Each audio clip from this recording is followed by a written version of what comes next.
దీవించునుగాక.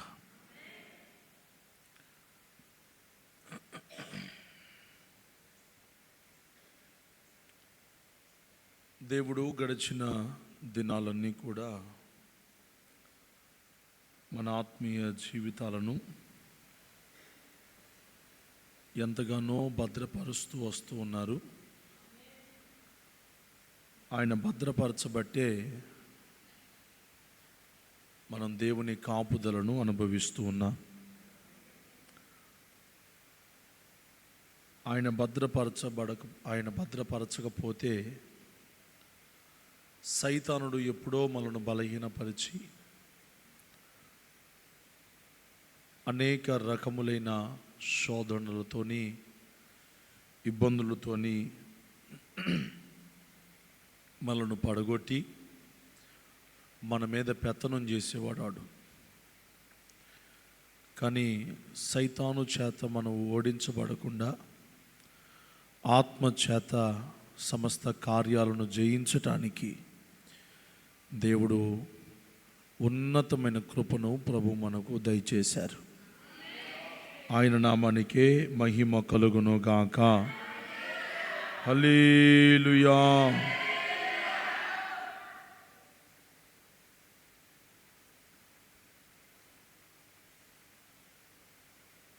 గనుక దేవుని పిల్లలు ఎక్కడ ఎప్పుడు పడిపోకుండా దేవునితోనే ఎక్కువగా సహవాసం చేయాలి. చాలామంది పడిపోయిన వారితో సహవాసం చేస్తారు. చాలామంది వెనకబడుతున్న వారితో సహవాసం చేస్తారు. మరికొంతమంది అవిధేయులతో సహవాసం చేస్తారు. కొంతమంది తిండిబోతులతో సహవాసం చేస్తారు. మరికొంతమంది తిరుగుబోతులతో సహవాసం చేస్తారు. మరికొంతమంది ప్రార్థన లేని వారితో సహవాసం చేస్తారు. వీటన్నిటి ద్వారా చివరికి కలిగే ఫలితార్థం ఏంటి అని అంటే మన ఆత్మీయ జీవితాలు పడిపోతాయి. ఒక్కసారి గనక మనం పడిపోయాము అని అంటే ఇక సైతానుగాడు మనలను ఎక్కడ నిలబడనివ్వకుండా చేస్తూ ఉంటాడు. కనుక దేవుని పిల్లలు బహు జాగ్రత్త కలిగిన వారై, దేవునిని మరిచిపోని వారై, కడవరకు ఆయనను మన హృదయాలలో పెట్టుకొని, నీకెంత పెద్ద ఉద్యోగం వచ్చినా, నువ్వు ఒకవేళ ఒక మంచి అధికారి అయినా కానీ దేవుని పక్కన పెట్టి నువ్వు అధికారం చలాయించటం అది దీవెనకరం కాదని గుర్తుపెట్టుకోవాలి. ఒకవేళ ప్రభు మిమ్మలను బహుగా దీవిస్తే, ఆ దీవెనకు తగినట్లుగా ప్రవర్తిస్తే దేవుడు మరింతగా నిలబెట్టుతాడు. అట్లా కాకుండా దీవెనకు తగినట్లుగా కాకుండా మీ ఇష్టానుసారంగా ఇక నాకు తిరుగులేదు, ఇక నాకు అన్నీ ఉన్నాయి, నేను పొందవలసినవన్నీ నాకున్నాయి అని చెప్పేసి ఎవరైతే సన్నిధిని దేవుణ్ణి నిర్లక్ష్యపరుస్తారో వారి జీవితాలలో సైతానుగాడి చేత, బలహీనతల చేత ఓడిపోవటానికి చాలా అవకాశాలు ఉంటాయి. గనుక మీరెవ్వరూ కూడా సైతానుగాడి చేత ఓడిపోకుండా ఉందురుగాక.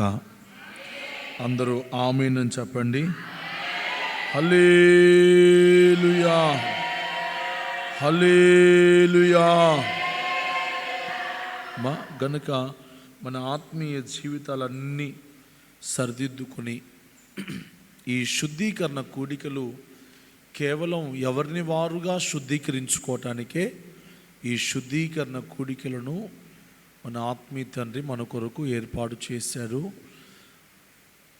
ఆ నడిపింపులో ఇంత మటుకు కూడా భయముతో మన ఆత్మీయ జీవితాలను కాపాడుకోవటానికి దేవుడు ఎంతగానో సహాయపడతా ఉన్నారు.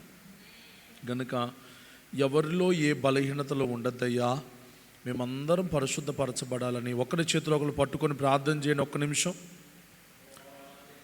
ఒకరి చేతిలో ఒకరు పట్టుకోండి. అయ్యా, పక్కన అక్కలో ఉన్న బలహీనతలు ఏదైనా ఉంటే ఆ బలహీనతలు తీసేయండి అయ్యా.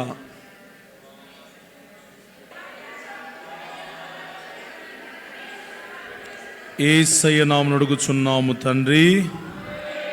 హల్లెలూయా. కూర్చోండి.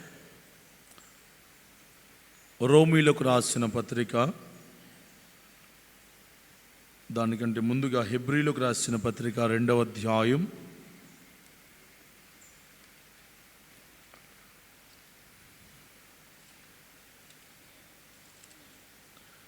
అపోస్తలుడైన పౌలు హెబ్రీ సంఘానికి రాస్తున్న పత్రిక 2వ అధ్యాయం 3వ వచనాన్ని దయచేసి చదివి పెట్టండి. ఇంత గొప్ప రక్షణను మనం నిర్లక్ష్యం చేసిన ఎడల మనం రక్షణను గనక నిర్లక్ష్యం చేస్తే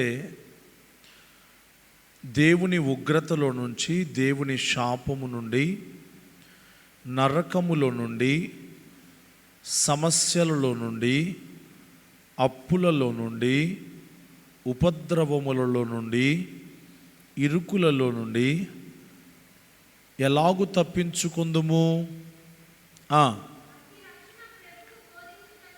అట్టి రక్షణ ప్రభువు బోధించుట చేత రక్షణ దేవుని చేత ఆరంభమై దేవుడు తన చిత్తానుసారముగా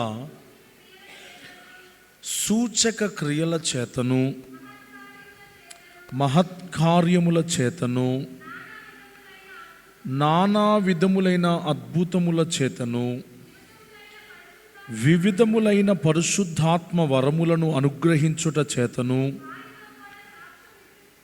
వారితో కూడా సాక్ష్యం ఇచ్చుచుండగా వినిన వారి చేత మనకు దృఢపరచబడెను. హల్లెలూయా.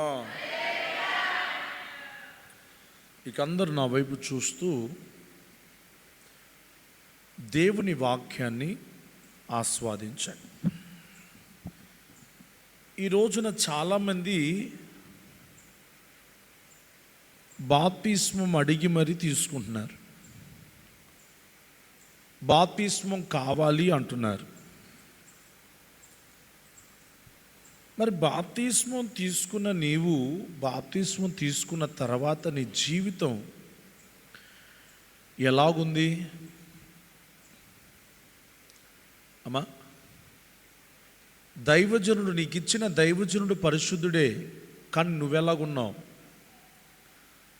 దేవుని వాక్యం పరిశుద్ధమైనదే, రెండంచులు గల వాడిగల ఖడ్గం. అది ఎటువంటి వారినైనా సరిచేసేదే. వాక్యం బాగానే ఉంది, కానీ నీ బతుకెందుకు మారలేదు? నువ్వు రక్షణ తీసుకున్నావు, దేవుణ్ణి ఏడిపిస్తున్నావు. రక్షణ తీసుకున్నావు, ఇంకా నువ్వు ఏడిపిస్తున్నావు, ఏడుస్తూ ఉన్నావు. ఇంకా ఏడుపులలో ఎందుకున్నావు? రక్షణ తీసుకున్న వారు లోకానికి వేరైపోవాలి. అప్పుడు దురభిమాన పాపములలో పడిపోకుండా వారు నిత్యము కాపాడబడతారు. ఎవరు పాపంలో పడిపోతారు అని అంటే, లోకంతో స్నేహం. ఎవడైనను లోకముతో స్నేహము చేయగోరునో తండ్రి ప్రేమ వానిలో ఉండదిక. ఇక కుటుంబంలో ప్రేమ చల్లారిపోతుంది. ఆయన ద్వారా, ఆ వ్యక్తి ద్వారా తనలో ప్రేమ చల్లారిపోతుంది, తన కుటుంబంలో ప్రేమ చల్లారిపోతుంది. ఆ బిడ్డలో ప్రేమ చల్లారిపోయి ప్రేమకు బదులు, ప్రేమకు ఆపోజిట్ వర్డ్ చెప్పండి, ద్వేషం, అసూయ, కోపం, పగ, ఈర్ష్య, ఇవన్నీ మొదలవుతాయి. అమ్మా, దేంట్లోంచి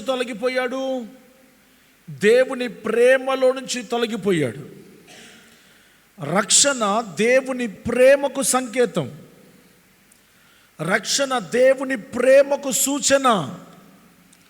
రక్షణ పొందిన వారందరూ కూడా దేవుని చేత భద్రపరచబడతా ఉంటారు. కానీ నువ్వు ఆ భద్రతలో ఉన్నావా? ఆ భద్రత కలిగిన బ్రతుకుతున్నావా? అమ్మా, తెల్ల బట్టలు వేసుకున్నోడు ఎంత జాగ్రత్తగా ఉంటాడో, రక్షణ తీసుకున్నోడు కూడా అంతే జాగ్రత్తగా ఉండాలి. తెల్లని వస్త్రం వేసుకున్నాడు ఎంత జాగ్రత్తగా ఉంటాడు? ఎక్కడ పడితే అక్కడ కూర్చుంటాడా? ఎక్కడ పడితే అక్కడికి వెళ్తాడా? ఎవరిని పడితే వాళ్ళని చెయ్యి వేయనిస్తాడా? ఎవరు పడితే వాళ్ళు చెయ్యి ఆస్తారా? తెల్లని వస్త్రము వేసుకున్నవాడు ఎంత జాగ్రత్తగా ఉండాలో, ఎంత భయముతో ఉండాలో.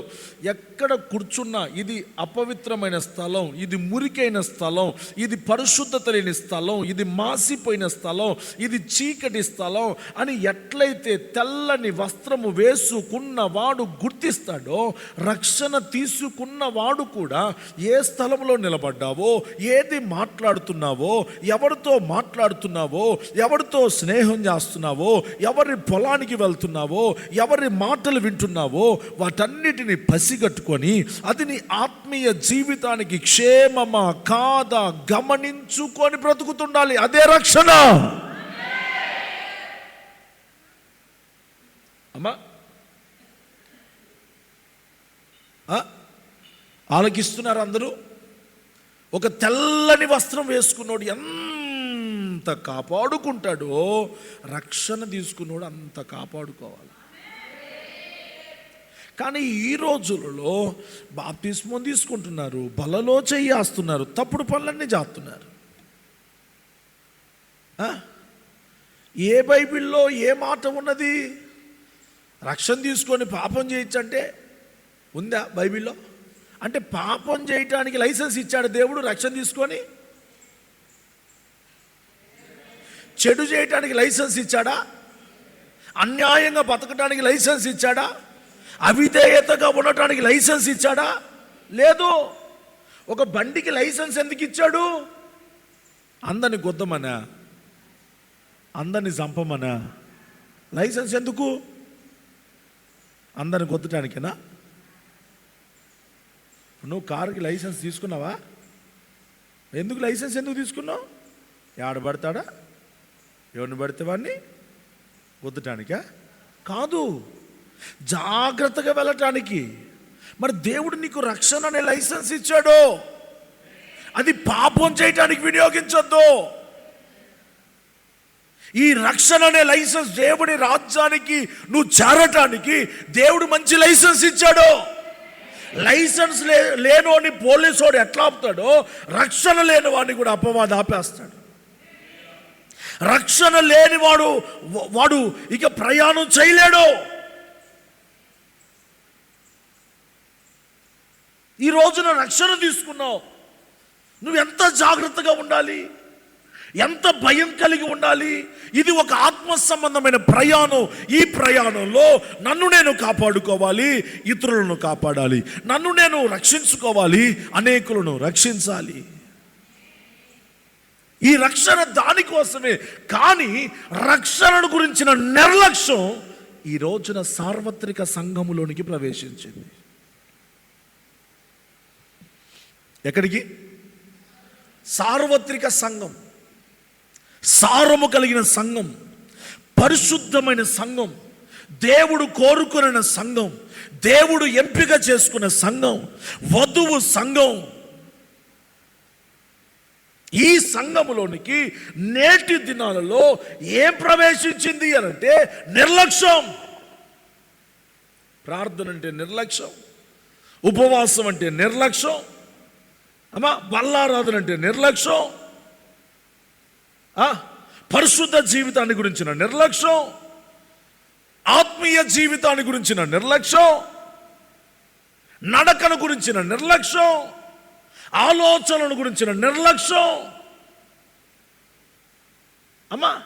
ఈ రోజున ఈ నిర్లక్ష్యానికి నువ్వు వేటి నుండి తప్పించబడవు అని ఈ నిర్లక్ష్యం ద్వారా అన్నీ నీ మీద పడతాయని, నిర్లక్ష్యం ద్వారా అన్ని సమస్యలు కలుగుతాయని, నిర్లక్ష్యం ద్వారా అన్ని ఇబ్బందులే వస్తాయని దేవుని వాక్యం ఈ పూట సూటిగా నీతో ప్రశ్నిస్తూ ఉంది, మాట్లాడుతూ ఉంది. మరొకసారి చదవండి మాట. ఇంత గొప్ప రక్షణ అని కూడా కాదు, గొప్ప రక్షణ అనండి. ఇంత గొప్ప రక్షణను మనం నిర్లక్ష్యం చేసిన ఎడల, మనమంటే సార్వత్రిక సంఘం, దేవుని రాకడ కొరకు సిద్ధపరచబడుతున్న సంఘం, మనం కూడా ఇట్లా చేస్తట. అర్థమైందా? తెలియనోడంటే చేస్తున్నాడు అనేది ఒక లెక్క, మనం కూడా అనండి, మీరు కూడా అనండి అన్నమాట. ఇప్పుడు అక్కడ ఆ మాట వాడుతున్నాడు, మనం అన్నాడమ్మా, అనండి. మనం నిర్లక్ష్యం, ఒక్కడు ఎవరో చేశారంటే మనకొద్దు, ఒక్కళ్ళ గురించి మనకొద్దు అండి. రక్షణ తీసుకొని తిరుగుతున్నాడండి, మనకొద్దు. ఆయన కోసం ప్రార్థన చేయి. రక్షణ తీసుకొని తాగుతున్నాడండి, వద్దు. రక్షణ తీసుకొని పాపంలో ఉన్నాడు, రక్షణ తీసుకొని లోకంలో ఉన్నాడు, రక్షణ తీసుకొని అన్నిట్లో ఉన్నాడండి, రక్షణ తీసుకొని రాజకీయంలో ఉన్నాడు.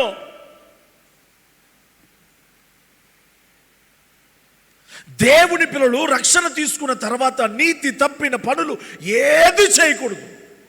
అలాగూ చెయ్యకుండా ఉండాలి అనంటే దేవునితో సహవాసం, వాక్యంతో సహవాసం, దైవ సేవకులతో సహవాసం, ఉపదేశంతో సహవాసం, ఆత్మీయులతో సహవాసం, ప్రార్థన చేసేవాడితో సహవాసం పెరగాలి. అప్పుడు పడిపో, అప్పుడు ఇంకా పడిపో. ఎప్పుడు పడిపోతావు? చదువు ఎప్పుడమ్మా పాడేది? చదువు రానోడితో సహవాసం చేసినప్పుడు.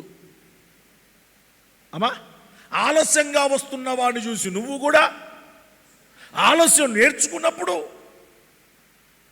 అమ్మా చదవని వాడితో ఏకీభవించి వాడితో పాటు కూర్చున్నప్పుడు, ఎచ్చిళ్ళు చేసే ఆ ఎచ్చిడి మోకలతో కూర్చున్నప్పుడు నువ్వు కూడా బలహీనుడమైపోతావు, నీ సాక్ష్యం పాడైద్ది. ఇక నీ బ్రతుకు మీద ఎన్ని డబ్బులు పెట్టినా కానీ అది బురదలో పోసిన పన్నీరు తప్ప అది ఉపయోగానికి మాత్రం రాదు. స్తోత్రం. అమ్మా, నేను నెత్తి నోరు కొట్టుకొని ఎన్ని వాక్యాలు చెప్పినా నువ్వు రక్షణను గురించిన జాగ్రత్త గనక నీలో లేకపోతే నువ్వు దేని నుండి తప్పించబడు. స్తోత్రం, స్తోత్రం. అబ్బా, రక్షణ తీసుకున్నాడు ఆరోగ్యంగా ఉండాలి, రక్షణ తీసుకున్నాడు క్షేమంగా ఉండాలి, రక్షణ తీసుకున్నాడు ఆసక్తి కలిగి ఉండాలి, రక్షణ తీసుకున్నాడు అనేకులను నడిపించగలగాలి, రక్షణ తీసుకున్నాడు ప్రభు కొరకు స్థిరపరచబడాలి, రక్షణ తీసుకున్నాడు అభిషేకము కలిగిన వాడిగా ఉండాలి, రక్షణ తీసుకున్నాడు ప్రతిష్ఠించబడిన వాడిగా ఉండాలి, రక్షణ తీసుకున్నాడు సంఘ కార్యాలలో నిమగ్నుడై ఉండాలి, రక్షణ తీసుకున్న వాడు సేవకుడికి కుడిభుజమై ఉండాలి, రక్షణ తీసుకున్నాడు సంఘానికి పునాదిగా మార్చబడాలి. రక్షణ తీసుకున్నాడు భయం కలిగి ఉండాలి. ఇవేమీ చేయకుండా రక్షణ ఒక్కటే తీసుకున్నావు నువ్వు. స్తోత్ర. అమ్మా, ఆస్తి మాత్రమే తీసుకొని బాధ్యతలు తీసుకోకపోతే చెప్పండి మా. స్తోత్ర. అమ్మా, ఆస్తి మాత్రమే తీసుకొని బాధ్యతలు తీసుకోకపోతే, ప్రవీణ్ అన్న ఏంది ఎవరిని పిలుస్తున్నట్టు అంటున్నావు ఏంది? ప్రవీణ్ కాక ఏం తేపకోసారి ఎవరిని పిలిచేది? పోను దాన్ని పోను ఇంగిను హల్లెలూయా తేప.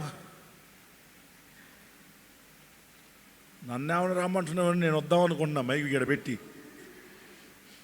పిలవ మాక వాక్యం చెప్పండి, నన్ను స్తోత్రం చెప్పండి గట్టిగా హుషారుగా. మీకోసమే దేవుని సముఖములో దేవుని వాక్యాన్ని తీసుకొని మీ దగ్గరకు వచ్చాను, మిమ్మల్ని బతికించుకోవటం కోసమే.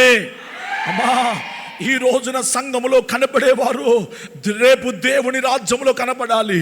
ఆ తృష్ణతో ఈ సేవ జరుగుతూ ఉన్నది, ఆ భారముతో ఈ సేవ జరుగుతూ ఉన్నది, అట్టి ఆకాంక్షతో ఈ పని జరిగిస్తా ఉన్నాం. ఇక్కడ దేవుని మందిరములో కనబడిన ప్రతి ఒక్కడు రేపు దేవుని రాజ్యములో చూడాలి. దేవుని రేపు రేపు రేపు రేపు దేవుని రాజ్యములో కనబడాలి. హల్లెలూయా.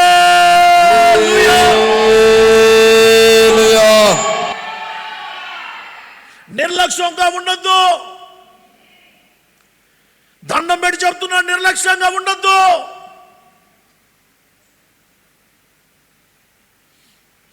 ఒకప్పుడు పాపంలో ఉన్నాం, ఒకప్పుడు లోకంలో, ఒకప్పుడు అన్యాయంగా బ్రతికాం. ఇప్పుడు అట్లా ఉండకూడదు. ఇంకా అమ్మా, లోకమునకు వేరై చదవండి, మాట చదవండి. ఎటువంటి రక్షణ పొందాలి, ఎటువంటి రక్షణ కలిగి బ్రతకాలి, దేవుని వాక్యం ఏం చెప్పింది? అమ్మా, ఎంత అద్భుతమైన మాటలు, ఎంత అద్భుతమైన వివరణ దేవుని వాక్యం మనకి ఇస్తుందో చూడండి. 2వ అధ్యాయం 40వ వచనం.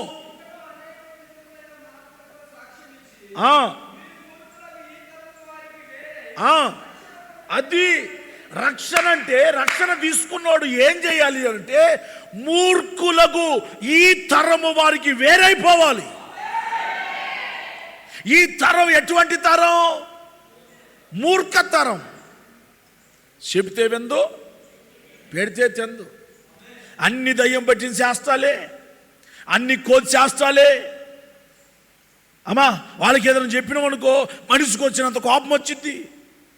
ఎవరికి వచ్చినంత? ఏదైనా బుద్ధి మాటలు చెప్పామనుకో, ఏదైనా పరిశుద్ధపరిచామనుకో, ఏదైనా క్రమపరిచామనుకో, మనిషికి వచ్చినంత కోపం.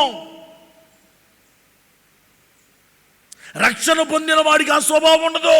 ఎవడు పసిబిడ్డ చెప్పినా కానీ లోబడే స్వభావం వచ్చేస్తుంది. రక్షణ తీసుకున్నవాడు ఎంత భిక్షగాడు చెప్పినా లోబడే స్వభావం వచ్చేస్తుంది. అటువంటి స్వభావం సంఘంలోనికి మరలా వచ్చునుగాక. హల్లెలూయా. బైబిల్లో ఒక పసిబిడ్డ ఉంది. ఆ పసిబిడ్డ మంత్రి గారికి చెప్పింది. ఏమని చెప్పింది?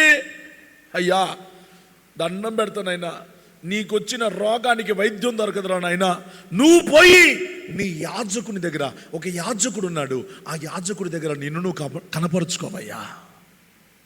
అబ్బా, ఏం చెప్పిందండి? రక్షణకు బాటేసింది, రక్షణకు దారి చూపించింది. వెంటనే మనోడు పోయి ఏం చేశాడు? ఎన్నిసార్లు మునిగాడు? 7 సార్లు మునగ్గానే ఏం జరిగింది? పసిబిడ్డ దేహములాగా మారిపోయిందంట. అమ్మా, పసిబిడ్డ మాట కూడా వినేవాడు పసిబిడ్డలాగా మారిపోతాడు. హల్లెలూయా. పసిబిడ్డ మాట కూడా వినేవాడు. పసిబిడ్డ ఈలాంటి వారిదే. ఏలాంటి వారిది? ఈ బిడ్డల వంటి వారిలాగా ఆ స్వభావం నీలోనికి రావాలి. ఈలాంటి వారిది దేవుని రాజ్యం అన్నాడు. స్తోత్రం చెప్పండి. హల్లెలూయా. అమ్మా, పిల్లలు గనక మట్లో ఆడారనుకోండి, ఎన్నిసార్లు దులుపుతారు చెయ్యి? చూశారు ఎప్పుడైనా పిల్లలు ఆడుకునేది? ఏదమ్మా ఆడు కూర్చొని మట్లో ఆడుతున్నామంటే లేచి ఇంకొకటే దులిపిద్ది. ఈ పూట మీ అందరికీ చెప్పే మాట, రక్షణ తీసుకున్నావు, నిన్ను నువ్వు పాడు చేసుకోవద్దు. అమ్మా, అక్కడ అంటున్నాడు, రక్షణ తీసుకున్న తర్వాత దేవునికి అయిష్టమైన కార్యాలు చేసేవాడు దేవుని ఉగ్రతను తప్పించుకోలేడు. దేవుని శాపానికి పాత్రుడు, నష్టాలకు పాత్రుడు, రోగాలకు పాత్రుడు. Praise the lord. అమ్మా, అందరూ మేఘము కిందనే నడిచారు. అందరూ ఎర్ర సముద్రములో నుంచి నడుచుకుంటూ వెళ్ళిపోయారు. ఇశ్రాయేలులందరికీ ఒకే రోజు బాప్తిస్మం అయిపోయింది. Praise the Lord. అందరూ బాప్తిస్మపు అనుభవంలోనికి వెళ్ళిపోయారు, వాళ్ళు దాటి వెళ్ళిపోయారు. మరణపు అనుభవంలో నుంచి జీవపు అనుభవంలోనికి వెళ్ళిపోయారు. వెళ్ళిన వాళ్ళు ఎంత భద్రంగా ఉండాలమ్మా. కానీ వాళ్ళు సనిగి గొనిగి సంహారకుని చేతిలో పడి చచ్చారంట. రక్షణను నిర్లక్ష్యం చేసేవాడు సంహారకుని చేతిలో పడిపోతాడు. ఆ సంహారకుడు ఏం చేస్తాడు అని అంటే నిన్ను సంహరిస్తూ ఉంటాడు, నిన్ను దోచుకుంటూ ఉంటాడు, నిన్ను పడేస్తూ ఉంటాడు, నిన్ను లాక్కొని వెళ్ళిపోతూ ఉంటాడు, నిన్ను లోబడనీయడు. సంఘంలో జరిగేది ఒక క్రమం అయితే నీలో ఇంకొక క్రమం.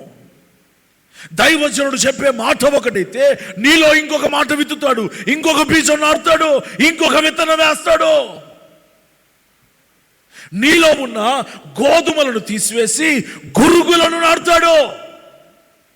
గనుక దేవుని పిల్లలు రక్షణను నిర్లక్ష్యం చేయకూడదు. చేశావా తప్పించుకోలేవు. తస్మత్ జాగ్రత్త తమ్ముడా, అన్న, చెల్లి, అక్క, నువ్వు ఎవరివైనా. బాప్తిస్మం తీసుకున్న ఇష్టానుసారంగా బ్రతికావా తప్పించుకోలేవు.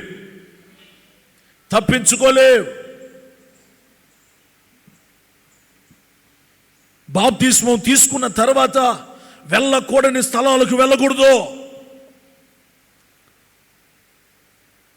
ఎవరిని ఆరాధన చేస్తున్నామో ఆ దేవుణ్ణే మనము కంఠములో ప్రాణమున్నంత వరకు ఆరాధన చేయాలి. ఆ దేవుడికే మహిమ రావాలి, ఆ దేవుడికే మన పూజ అందాలి. అంతేగాని నీ సొంత ఆలోచనలతో, నీ సొంత తాత్పర్యముతోని ఒకవేళ నువ్వు మార్గం తప్పి నడిస్తే గనక తప్పుకు తప్పదు తిప్పలను రాసి పెట్టుకో. మీరు కూడా చెప్పచ్చు కదా, తప్పుకు తప్పదు తిప్పలు, నిర్లక్ష్యానికి తప్పదు భారీ మూల్యం. ఆమేన్ చెప్పండి, ఆమేన్. బాప్తిస్మం తీసుకున్న ప్రతి ఒక్కరు, బలలో చేయి వేసే ప్రతి ఒక్కరు పరిశుద్ధంగా బ్రతకాలి, దేవుని భయంతో బ్రతకాలి. దేవుడు చూస్తున్నాడన్న భయంతో. దైవజనుడు ఒక మాట చెప్పాడా ఆ మాటకు కట్టుబడిపోవాలా. ప్రాణమున్నంత వరకు ఆ మాట జవదాటకుండా నిలబడాలి. అది సంఘం అంటే, అది రక్షణ తీసుకున్న వాళ్ళంటే, అది నిర్ణయించుకున్న వాళ్ళంటే వారే రేపు దేవుడి రాకడలో ఎత్తబడే సంఘం. అదే సార్వత్రిక సంఘం, అదే దేవుని ఎంపికలో ఉన్న సంఘం, అదే మడతయ్యను, ముచ్చయ్యను, మచ్చయ్యను, డాగైనను, అట్టిది మరి ఏదైనను లేని సంఘం అదే. రక్షణ నిర్లక్ష్యం చెయ్యని సంఘం ఏది? అది పరిశుద్ధంగా ఉంటుంది, తను తాను కాపాడుకుంటుంది, దివిటీలలో నూనె కలిగి ఉంటుంది. స్తోత్ర, జయ జీవితం కలిగి ఉంటారు. అయ్యా నా ఇష్టం ఏమీ లేదయ్యా. రక్షణ తీసుకున్న వాళ్ళు మీరు చేయవలసిన ప్రార్థన, నా ఇష్టం ఏమి లేదయ్యా, నా తలంపులు ఏమి వద్దయ్యా, నా జ్ఞానం ఏది వద్దయ్యా అని ప్రార్థన చేయాలా. రక్షణ తీసుకున్నోడికి ఆ స్వభావం రావాలా. అంతా నాకే తెలుసు, అంతా నేను చెప్పిందే జరగాలి, అంతా నాకే, అంతా నేనే అని ఆ స్వభావం, అనే స్వభావం ఉండద్దు. నేను అనే స్వభావం నేను నాశనానికి దారితీస్తుంది. గనుక దేవుని పిల్లలు బహు జాగ్రత్త కలిగిన వారే రక్షణ నిర్లక్ష్యం చేయకుండా దేవుని పిల్లలు దేవునికి అప్పగించుకుందురుగాక. ఈ రోజున వేటిని మనం నిర్లక్ష్యం చేస్తున్నాము. కొన్ని విషయాలు మీతో మాట్లాడతాను. ఒకటి, రక్షణ నిర్లక్ష్యం చేస్తున్నారు ఈ సంఘం. ఏ సంఘం? సార్వత్రిక సంఘం, దేవుని రాకడ కొరకు ఎదురు చూసే సంఘం. ఎదురు చూస్తున్నారు మీరు అందరూ? అయ్యా నీ రాకడ కొరకు మేము ఎదురు చూస్తున్నాం అన్నోళ్ళు ఒక 3 హల్లెలూయాలు చెప్పండి.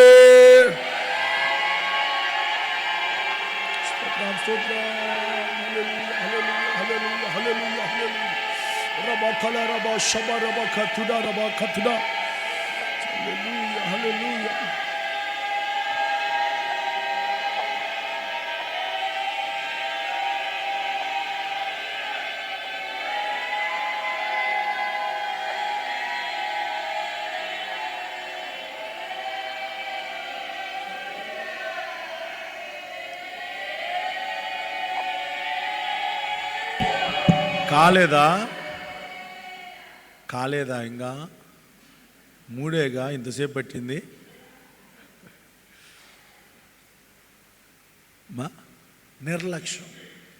నిర్లక్ష్యం సంఘాలలో ఉండకూడదు. మీ పక్కన వాళ్ళు చెప్పు, రక్షణ తీసుకున్నావు నిర్లక్ష్యం ఉండద్దు ఇంకా నీకు. బాప్తిసం తీసుకున్నావు నిర్లక్ష్యంగా ఉండమాక. నిర్లక్ష్యంగా ఉండి తప్పించుకోలేవు. హల్లెలూయా హల్లెలూయా. బైబిల్లో నిర్లక్ష్యంగా ఉండి తప్పించుకొనని వారు ఎవరెవరు ఉన్నారో తెలుసా? మీరు చెప్పండి. నిర్లక్ష్యంగా ఉన్న వాళ్ళు ఎవరెవరు ఉన్నారు చెప్పు. మొదటి బ్యాచ్లో ఆదాములు. ఏదో చూస్తారు విచిత్రంగా. అవ్వ ఆదాములు అట్టున్నారు, నిర్లక్ష్యమేగా. దేవుడు ఏం చెప్పాడు? సకల వృక్ష ఫలములను నిర్భయంత్రంగా తినండి, కానీ ఈ చెట్టు జోలిపోవద్దంటే ఏదొద్దంటారు అదే చేస్తారు చాలా మంది. ఏమైనా తిప్పేసినరో ఏమో ఎవరన్నా. నిజంగా ఏదొద్దంటామో అది ఏం అర్థం కాదు. ఏదైనా కడుపులో ఏమైనా అడ్జస్ట్ చేసిందా నీకో అన్నట్టు ఉంటుంది వ్యవహారం. చాలా మంది నిర్లక్ష్యం. ఏది వద్దంటాం అదే చేసి అవ్వ ఆదాములు పతనమైపోయి గాలి వాన చేత కొట్టబడి ముళ్ళ చేత గాయపరచబడి తమే కాక తమ పిల్లలు శాపగ్రస్తులుగా మార్చబడ్డారు. ఎందుకు ఈ మాట చెప్తున్నాను అంటే, రక్షణ తీసుకున్న వాళ్ళు, దేవుడిలో నిర్ణయించుకున్న వారు, దేవుడిలో నిలబడతామని నిర్ణయించుకున్న వాళ్ళు ఇక మార్గం తప్పకూడదు సార్. ప్రైజ్ ఎలా, ఇక మార్గం తప్పకూడదు.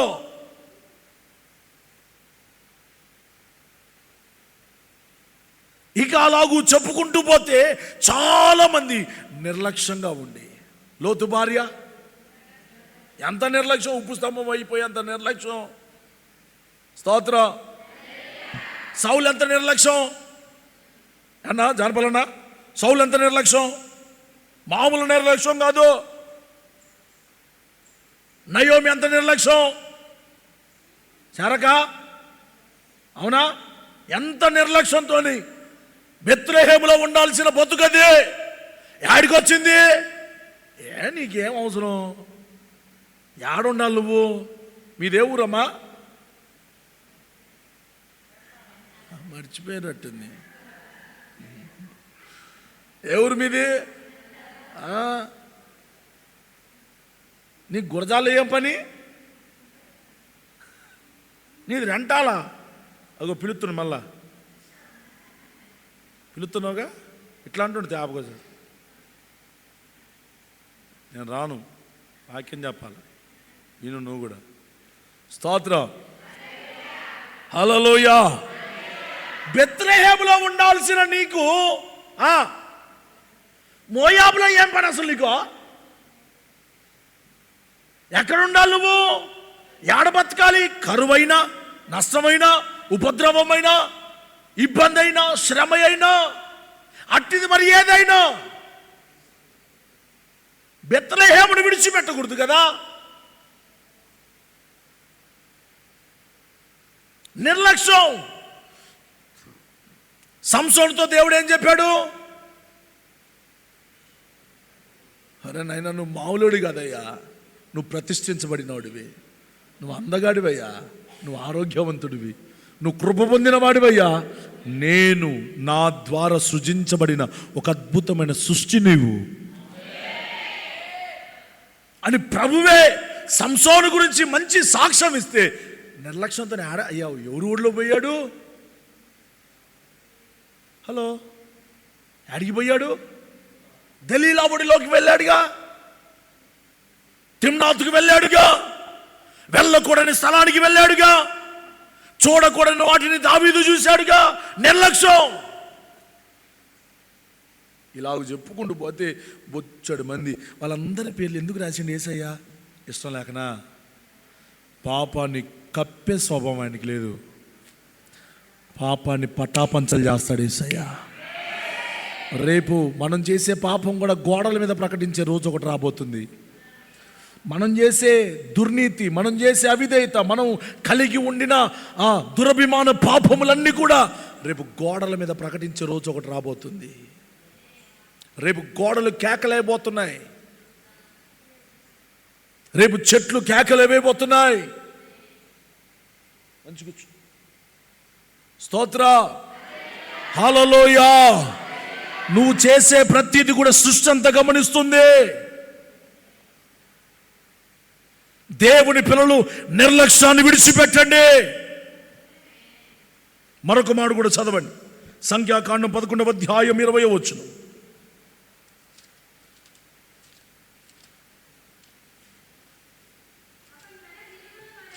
అమ్మా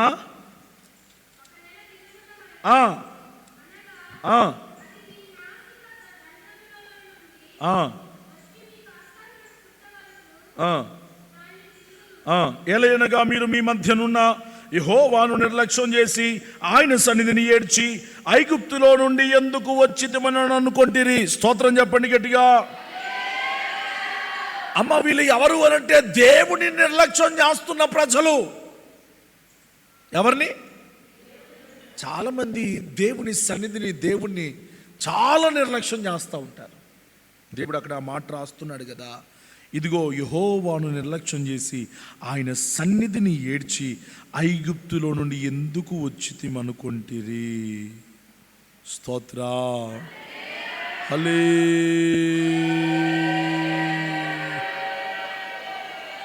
కొంతమందికి చేతులు లేగట్లేదు, నోరు రావట్లేదు. ఎందుకని? బ్రదర్స్ మటుకు చెప్పండి, అసలు ఏందో ముద్దపప్పులు కూర్చున్నారు. గట్టిగా చెప్పండి బ్రదర్స్ మటుకు.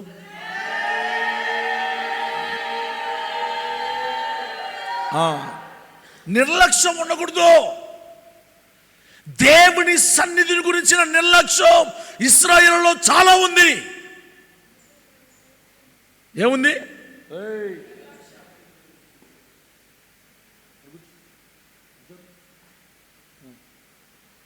దేవుని సన్నిధిని గురించిన నిర్లక్ష్యం, దేవుని గురించిన నిర్లక్ష్యం. అమ్మా, ఇంకా దేవుణ్ణి నిర్లక్ష్యం చేస్తున్నారంటే ఇంకా సేవకుడిని నిర్లక్ష్యం చేయకుండా ఎట్టుంటారు? దేవుణ్ణి నిర్లక్ష్యం చేస్తున్నారంటే వాక్యాన్ని నిర్లక్ష్యం చేయకుండా ఎట్టుంటారు? బతికే ఉన్నారా, చచ్చిపోయారా? మరి కథ నవ్వటమో, కథ ఇట్లీయటమో, ఉన్నపాటు పోయినరేమో అనుకుంటున్నా నేను. అమ్మా, ఇప్పుడు దేవుణ్ణి నిర్లక్ష్యం చేస్తున్నామంటే ఇక వాక్యాన్ని నిర్లక్ష్యం చేసినట్టేగా. దేవుణ్ణి నిర్లక్ష్యం చేస్తున్నామని అంటే సేవకుని కూడా ఇంకా అప్పుడు మన బతుకులు ఇంకో కుక్కలు కూడా కానమన్నట్టుగా పల్నాడు భాషలో చెప్పాలంటే. స్తోత్రం చెప్పండి, హల్లెలూయా. ఎంత నిర్లక్ష్యమా! ఈ ప్రసంగానికి టైటిల్ ఇంత నిర్లక్ష్యమా అనండి. మీరు కూడా అనండి, ఇంత నిర్లక్ష్యమా, ఇంత నిర్లక్ష్యమా. రక్షణను గురించి ఇంత నిర్లక్ష్యమా. రక్షణ తీసుకున్న వాళ్ళు అందరికంటే ముందే వచ్చి ఇక్కడ బలిపీఠం దగ్గర మోకరించి ఏడుచుకుంటూ ఉండాలి. అది నువ్వు బాప్తిజం తీసుకున్నావని లెక్క, నువ్వు నిర్లక్ష్యంగా లేవని లెక్క. అమ్మా, చాలామంది సోకు టిప్పుకో వస్తూ ఉంటారు, చాలామంది వాళ్ళకి ఇష్టం వచ్చినట్లుగా పోతారు. లేదు, అందుకు దేవుని వాక్యం ఒప్పుకోదు. నేను ఒప్పుకుంటా కానీ దేవుడు ఒప్పుకోవద్దు. హలో, మన ఇంట్లో కూడా అమ్మ ఒప్పుకుంటుంది కానీ నాన్న ఒప్పుకోవద్దు. చెప్పనమ్మా, అమ్మ ఒప్పుకుంటుంది, సర్లేరా అన్నది. నాన్న ఒప్పుకోవద్దు. నాన్న ఏమంటాడు, ఇప్పుడు ఎందుకంట, ఇప్పుడేంటికంట, అప్పులు ఉన్నాయి, ఎవడు కడతాడు, ఎవరు అంటారు? నాన్న. అమ్మ అట్టనే నేను కూడా సర్లే, ఏం కాదు, సర్లే అమ్మా. కానీ దేవుడు ఒప్పుకోవద్దు. హలో, చాలామంది ఇప్పుడు నన్ను ఒప్పిస్తున్నారు కానీ ఏసేయండి మరి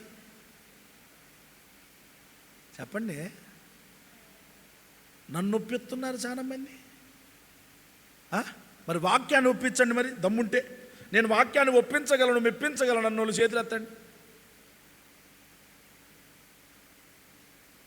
మళ్ళీ పిలుస్తుండు, అదిగో చూడు ఎంత గట్టిగా పిలుస్తున్నా, చూసినారుగా మీరే. పిల్లమ్మాక స్తోత్రం చెప్పండి, హల్లెలూయా.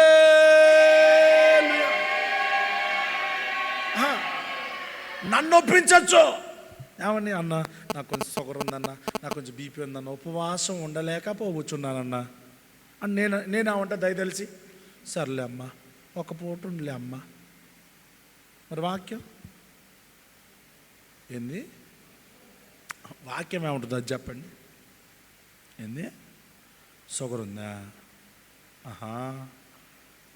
బతకటానికి తిండి పెడుతున్నావు దానికి. ఓహో, మరి నీ ఆత్మీయ జీవితం బతకటానికి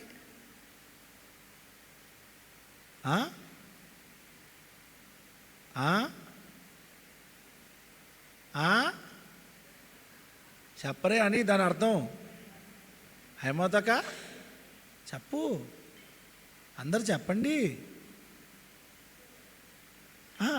నన్ను ఒప్పించుకుంటారు అన్న, ఇలా ఆదివారం నేను రాలేకపోవచ్చు. సర్లేక, కానీ యేసయ్య ఒప్పుకోవద్దు. యేసయ్య ఏమన్నాడు? ప్రయాణం చేయొద్దు అన్నాడు. నేనేమంటా? పోవద్దని ఖచ్చితంగా. అంటే మీరేమంటారు? మనం ఇంకా పోవద్దు. యాడికి? ఊరికా? చర్చి. నన్ను ఒప్పిస్తున్నారు చాలా మంది. ఇప్పటి నుంచి ఒప్పుకోను. అయ్యో మళ్ళీ హల్లెలూయా చెప్పారే. ఇది సార్వత్రిక సంఘం అంటే. అయ్యి నువ్వు ఒప్పుకోమాక, కొన్నిటికి నువ్వు ఎస్సన మాక అనండి, నన్ను అనండి అన్నా. కొన్నిటికి ఎస్సన మాక, కొన్నిటికి లొంగ మాక. కొన్నిసార్లు నాకు అనిపిస్తూ ఉంటుంది, నేను చేయబట్టి నా బిడ్డలు పాడైపోతున్నారేమో అనిపిస్తుంది.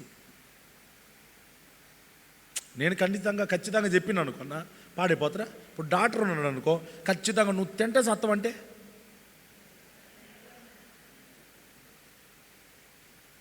అన్నట్లా మీరేందో సత్యక్క సత్యమే చెప్పు చెప్పండి. డాక్టర్ ఉండి నువ్వు తింటే సత్తావు అని కెమెరాలు వచ్చినప్పుడు అనరా? తినమాక అని అన్నారా? ఇట్లాంటివి ఏందో డాన్స్ నేర్చుకుంటున్నాం. ఏంది కథాకాలి కూర్చుంటు. హల్లెలూయా చెప్పండి, హల్లెలూయా. అమ్మా, నేను డాక్టర్ లాగా ఉండాలి, నా కోసం ప్రార్థన చేయండి. అప్పుడు మీకు పట్టిన పడిశాలు, అప్పుడు మీకు పట్టిన రోగాలు, అప్పుడు మీకు పట్టిన తుప్పు. అమ్మ ఏదమ్మా నువ్వు బైబిల్ రాస్తున్నావు, కొత్త బైబిల్ వాక్యం అనకుండా చేతులు పట్టుకో. నేను చిన్నపిల్లవా? వాక్యం వినాలైతే ముసలోళ్ళ మధ్యలో కూర్చున్నావు. ఎవరు ఉండరా ముసలోళ్ళని చూస్తుంది? నేను ముసలిదాన్ని అని చెప్పమ్మా. చుట్టుపక్కల ఉన్నారు వయసు వాళ్ళు అనుకుంటున్నావు. నీ వయసు ఆడ వాళ్ళ వయసు. ఇక్కడికి వచ్చి బలిపీఠం దగ్గర కూర్చోవాలైతే ముసలోళ్ళ మధ్యలో కూర్చొని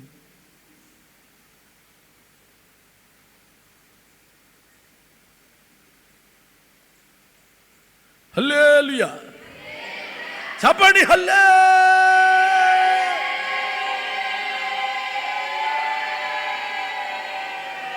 చెప్పు, అది పొడుగు చెప్పురా, పేనం పోదులే. కానీ అమ్మా అర్థమవుతుందా మీకు? మీరు నన్ను ఒప్పిస్తున్నారు కానీ ఇది ఒప్పుకోవాలి కదమ్మా, ఇది ఒప్పుకోవాలి. నేను ఏదైనా చేశాను, ఇది ఒప్పుకోవాలిగా, ఇది ఒప్పుకోవాలి కదా నాన్న. ఇది ఒప్పుకోకపోతే మనం ఏది చేసినా సొన్నా. ఇది ఒప్పుకునే భక్తి చేయాలి మనం. ఇది ఒప్పుకునే జీవితం జీవించాలా. ఇది ఒప్పుకునే బతుకు బతకాలా. అప్పుడు నువ్వు సార్వత్రిక సంఘం అవుతావు. అప్పుడు నువ్వు మచ్చలేని సంఘంగా మార్చబడతావు. అప్పుడు నువ్వు డాగులేని సంఘంగా మార్చబడతావు. హల్లెలూయా. ఇదే ఒప్పుకోట్లా, ఇది ఒప్పుకోవట్లేదు. అందరూ చుట్టుపక్కల ఉన్న వాళ్ళు మనుషులు ఒప్పుకుంటున్నారు. అమ్మా దైవజనుడు ఒప్పుకుంటాడు, అందరూ ఒప్పుకుంటారు, కానీ దేవుని వాక్యం ఒప్పుకోవాలా, దేవుడు ఒప్పుకోవాలా అమ్మా. గనుక దేవుడు ఒప్పుకునే భక్తి మనం చేయదుము కాక. హల్లెలూయా అమ్మా. ఇంకా చదవండి మలాకి పుస్తకం 1వ అధ్యాయం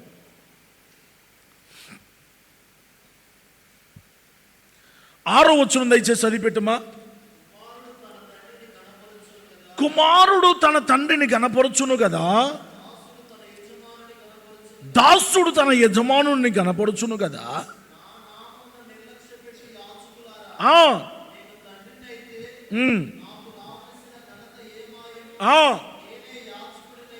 నేను యజమానుడనైతే నాకు భయపడువాడెక్కడున్నాడు?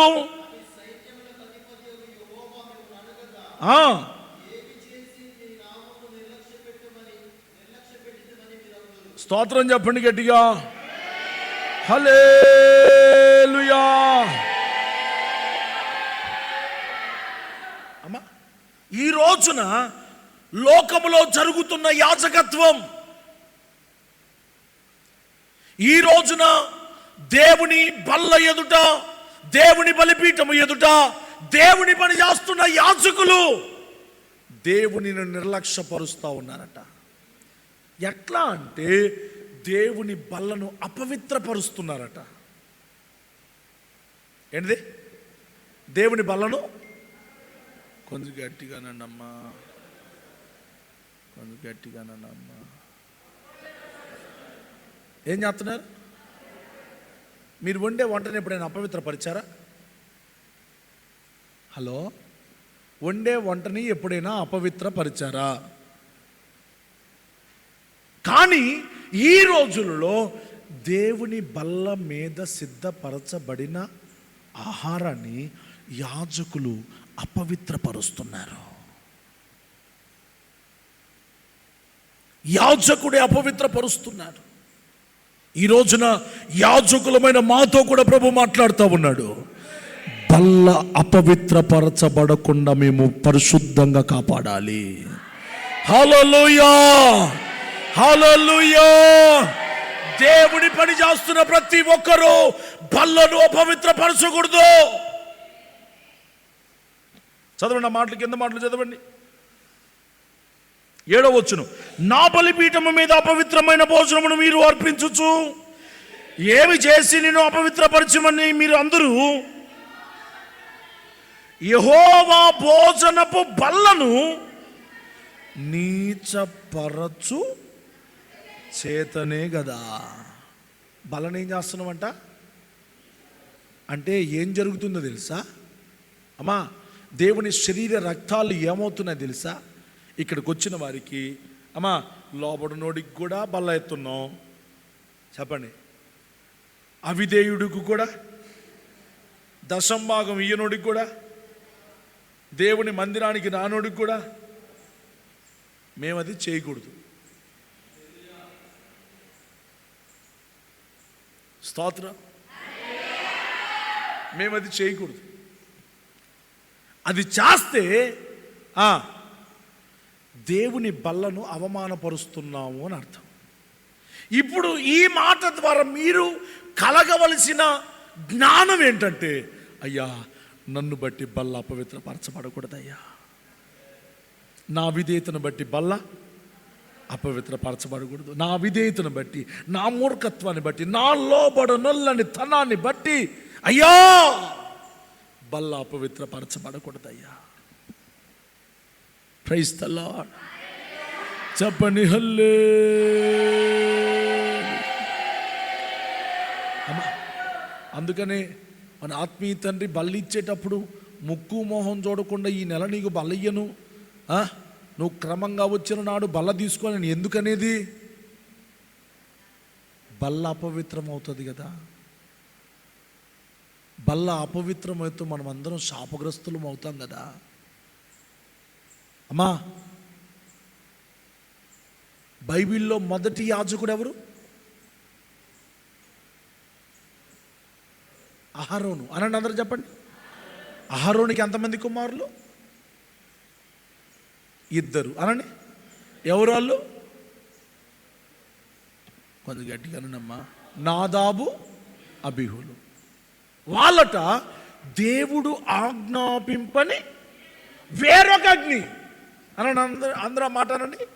దేవుడు అనండి. దేవుడు ఆజ్ఞాపింపని వేరొక అగ్ని. ఏందబ్బా హైమావతక? దేవుడు ఆజ్ఞాపింపని వేరొక అగ్ని అంటే ఏం తెచ్చారు చెప్పు హైమావతక, చెప్పు. దేవుడు ఆజ్ఞాపింపని అగ్ని తెచ్చారంట. ఎవరు? అహరోను కుమారులు నాదాబు అనండి. నాడబ్బు కాదు, నాదాబు అబీహులు దేవుడు ఆజ్ఞాపింపని వేరొక అగ్ని తెచ్చారంట. ఏంటి అగ్ని? ఏంటి అగ్ని చెప్తాను వినండి. బయట బలిపీఠం ఉంటుంది. ఏముంటుంది?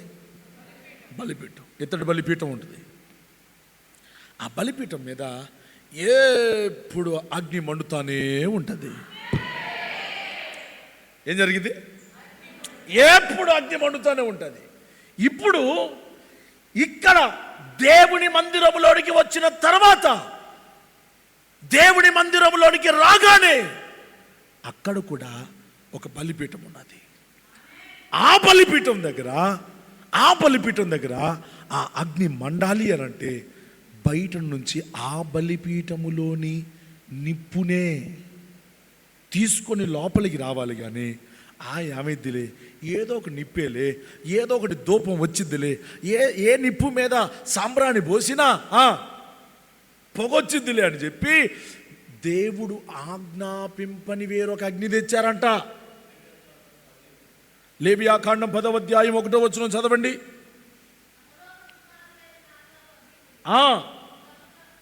తమ తమ ధూపార్తులను చేత పట్టుకొని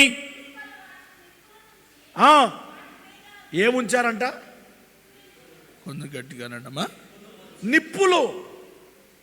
ఇప్పుడు నిప్పులేంది? పొగరాదుగా. నిప్పులేసి ఆ నిప్పులు ఎక్కడి నుంచి తేవాలి? బలిపీఠం దగ్గర నుంచే తేవాలి. దేవుని ఉపకరణాలలో నుంచే వాడాలి. దేవుని సామాగ్రిలో నుంచే వాడాలి. కానీ దేవుడు ఆజ్ఞాపింపని వేరొక అగ్నిని తెగా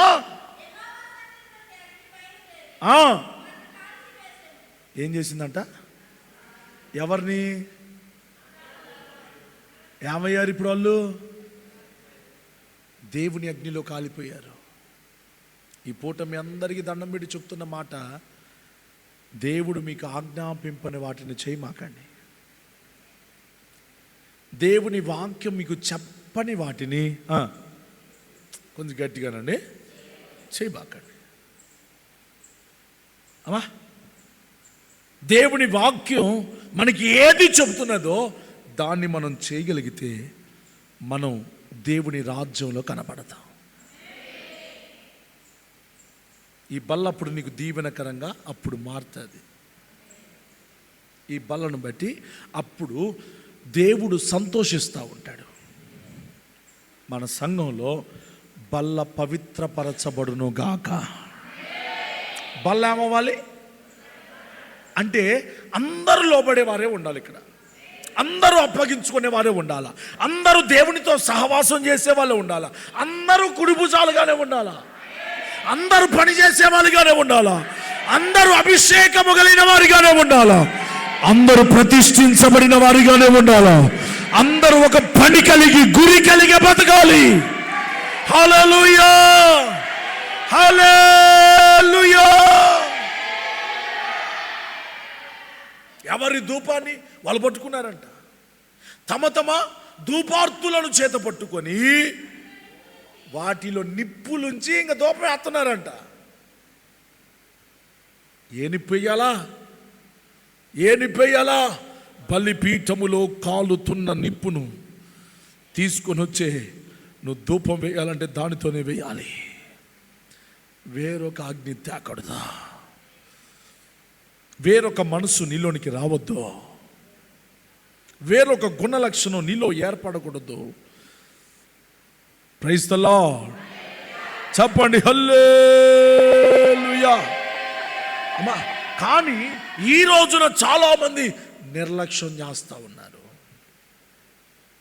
మీ పక్కన చెప్పండి, అక్క దయ ఉంచి బలిపీఠాన్ని అపవిత్రపరచద్దమ్మా, దయచేసి బల్లను అపవిత్రపరచద్దక్క. మన సంఘం బల్లను అపవిత్రపరిచే సంఘంగా ఉండొద్దు. తీసుకున్న వారు తీసుకున్నారమ్మా, తీసుకున్న నీవు ఇంకా నిష్ట కలిగి ఉండు. ఏం కలిగి ఉండాలి? పలహారంలాగా చేసి జాపాక. పలహారం గనక ఇస్తుంటే చేతులు చాపి తీసుకొని కళ్ళకు మొక్కినట్టు చేయమాక. అది పలహారం కాదు, మీ ఎదుటకు దిగి వచ్చిన జీవాహారం. అది నిన్ను జీవింపచేసే ఆహారం, నిన్ను పరలోకానికి సిద్ధపరిచే ఆహారం. ఆ ఆహారాన్ని తిని ఆయన రక్తమును త్రాగువాడే నిత్య జీవము గలవాడు. వానిలో మరణము లేదిక, నిత్య జీవమే వానిలో రాజ్యం వెళ్తా ఉంటుంది. హల్లెలూయా. యెషయా గ్రంథం 5వ అధ్యాయం 24వ వచనం. యెషయా గ్రంథం 5వ అధ్యాయం 24వ వచనం చదివిపెట్టమ్మా. సైన్యములకు అధిపతియగు ఏందంట? ఏ నిర్లక్ష్యం? ధర్మశాస్త్రం అనగా దేవుని వాక్యాన్ని నిర్లక్ష్యపరుస్తున్నారు. దేవుని వాక్యం ఎట్లాంటిది? పాడండి. నీ వాక్యమే నన్ను బ్రతికించెను బాధలలో. పాడొచ్చు కదా.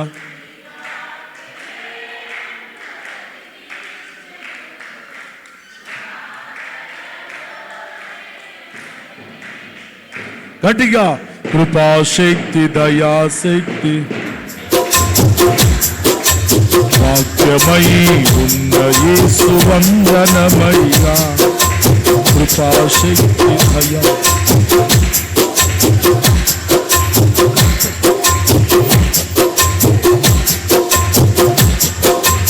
నీ వాక్యమే నన్ను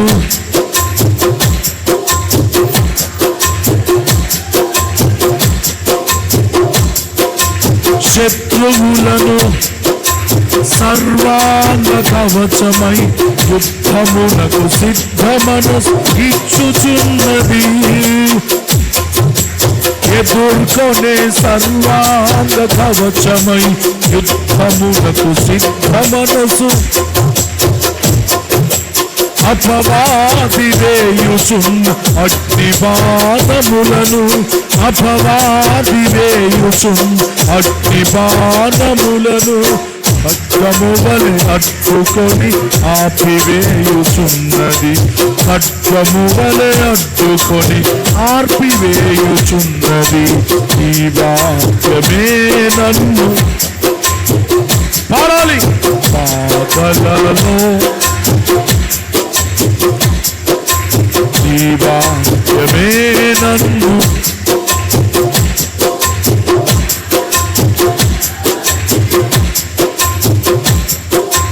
కృపాశక్తి దయాశక్తి వాక్యమై ఉన్నయి వందనమై. అయ్యా కృపాశక్తి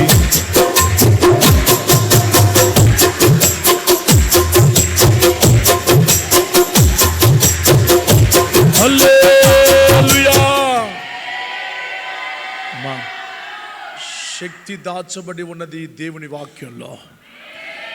దేవుని వాక్యాన్ని నిర్లక్ష్యపరచకూడదు. ఎంతమందికి దేవుని వాక్యం అంటే భయం లేదు? అమ్మా, ఈ మాట అడగచ్చా? దేవుని వాక్యం అంటే భయం లేనిది మీలో ఎంతమందికి? భయం లేనివాడు ఏదేం చేస్తాడుగా.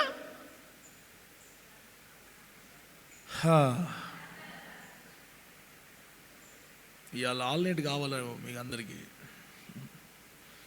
స్తోత్రం. భయం లేనోడు దుఃఖం లేనోడు దూడను కొనుక్కున్నట్టు భయం లేనివాడు కూడా ఏదైనా చేస్తాడు, వాడి ఇష్టం. భయం లేదు కదా అమ్మా. దేవుని వాక్యం అంటుంది ధర్మశాస్త్రమును గురించిన భయం, నిర్లక్ష్యం ఉండకూడదు. దేవుని భయం నీలో ఉండాలి. ఎందుకంటే బతికించేది నిన్ను వాక్యమే, ఆరోగ్యవంతునిగా చేసేది, నిలబెట్టేది, పోషించేది, సంరక్షించేది, విడిపించేది, దరి చేర్చేది, దేవుని రాజ్యం ఇచ్చేది. ఇంత శ్రేష్టతలు కలిగిన దేవుని వాక్యాన్ని నిర్లక్ష్యపరుస్తున్నారు చాలామంది. అందుకని చూడండి, చాలామంది బ్రతుకులు అస్సలు బాగుపడు. వాక్యం ఇటంటారు, ఎటంటో ఏందమ్మా ఇందాకనేగా అమ్మ వాక్యం ఎన్నో, ఏంది అప్పుడే ఎట తయారైందమ్మా నువ్వు, ఇందాకనేగా ఉపదేశం విన్నావు, ఇందాకనేగా మంచి శ్రేష్టమైన ఆలోచన తీసుకున్నావు, ఇప్పుడు ఇందాక ఎట్టున్నావు. తీరుకొక రకంగా మారే వాళ్ళు ఉన్నారు, రోజుకొక రకంగా. అమ్మా ఏ వానకి చెప్పండి ఆ గొడుగు పట్టే వాళ్ళు ఉన్నారు, ఏ ఎండకి ఆ గొడుగు పట్టే వాళ్ళు ఉన్నారు. స్తోత్రం చెప్పండి. హల్లే. దేవుని వాక్యమే మన జీవితాల్లో నెరవేర్చబడాలి. మరొకసారి చదువునా యెషయా గ్రంథం